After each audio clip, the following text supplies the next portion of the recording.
I'm here to talk virtual companies. Pretty much they say no brick or mortar, small home office ones. Sometimes you'll see distributed network. I don't know if I get that exactly, but anyway, I guess it is.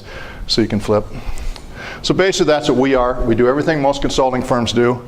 Probably the only thing in my bullet points, I moved long-range planning up because that always ebbs and flows, and right now, the last few years, it's been a huge, huge issue. More and more companies are saying, all right, Dave, come in, be the third party, and talk to us so that we can bring in other ideas from other companies and stuff like that. We'll sit down with key staff, and I tell them right up front, no, I don't want to do your new mission statement. You know, Jeff can do that with somebody else. I mean, I've done them, don't have a lot of fun with them. Now, talking techie and building networks and possibly getting budgets and getting your staff on board, yeah. So we go through all of those features for, even though we're only 24 people, everybody's seasoned. I think the least amount of experience anybody has is 10 years, which helps as we go forward. So basically we created in October 2012. Like I say, we all left another company, got sued, settled in 30 days. They didn't have anything. We were smarter than they were, evidently. And in by December 31st, we had 7 employees.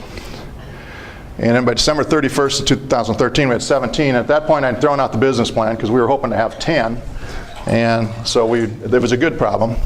And as of right now, again, 24 employees. I'm close, Jeff. I mean, I'm that close. Yeah, there we go. Call me when you get to the right size. So anyway, we do that. But I sometimes say we have 25, but it's 24 offices, as it's turned out. It's some of the stuff we're learning. So again, it's the new normal. It's not just these type of businesses out there. You know, as I started doing this, everybody wanted to know. From Ken came up and my presentations have went from like smart home, smart business to 15 minutes on our business of what it's like to be a virtual business, because frankly, that's what people want to talk about. That's what directors want to talk about. That's what, you know, how did you guys survive? So it's not just that stuff. They're still out there. Whoops. Yeah, I'm done. Yeah, that's good. So this is basically 5 questions I came up with that I ask companies, are you taken care of? Because these are the things, when I started, when I moved into where I'm at now, and my wife works from home, and I work from home a lot. This is 9 years ago.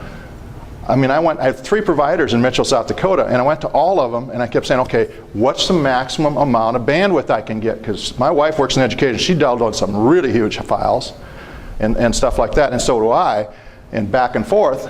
And they kept saying, well, where do you live? Yes. And they come back to the next, well, you're in a residential area, so here's your service. And I'm going, but do you have a better service? Well, but you live in a residential. You know, it's like, no, listen to me now. I want to know. I'm not saying I could buy it, but tell me what it is. So pretty quick, I'm moved to somebody else. And that person comes on, gets my name, my address. Well, we have this residential service. And I'm like, you know, humor me. Just tell me what it is. So at the end of the day, after talking to 3 different providers, I finally got it was a cable provider. One of the providers is a CLEC who actually hadn't built to my area yet. So I got a guaranteed 50 by 10. So of course, within about 2 weeks, I'm thinking, well, we're not getting, you know, even on a PON basis, we're not getting it. So I do speedtest.net. You know, granted, being in the business, you kind of know. And of course, I call them up and say, hey, I'm getting 14 by 4. Well, no, that's not possible. What are you using? And I said, well, speedtest.net. Well, that's not what we use. I said, well, then tell me what you use. And we put it on there, and it came up 14 by 4. And so I said, so in other words, you just ripped me off. So we went back and forth, and they went to different technicians, and finally one of them said, well, just hang on a second. I know what the problem is. I'm going to do a little remote thing on your modem, okay? And then all of a sudden I'm getting 70 by 10. So I said, it's 10 and a half. So I said, okay, in other words, you had me locked down. And now, thank you for going to the keyboard and actually getting me what I'm paying for. But back to that, in 9 years, nobody's ever come back to me and said, how you doing?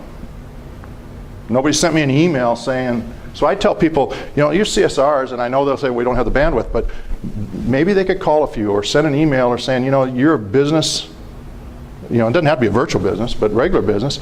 Have you done that? I mean, maybe hey, Dave, we see you use this service, and my provider right now is Mid-Continent, and they're doing 100 by 100 now. They've had it on big signs outside of Mitchell.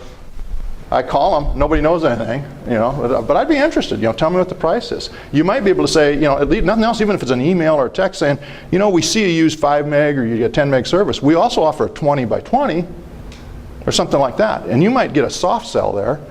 I mean, I'm not talking a hard sell, I'm just saying a soft sell.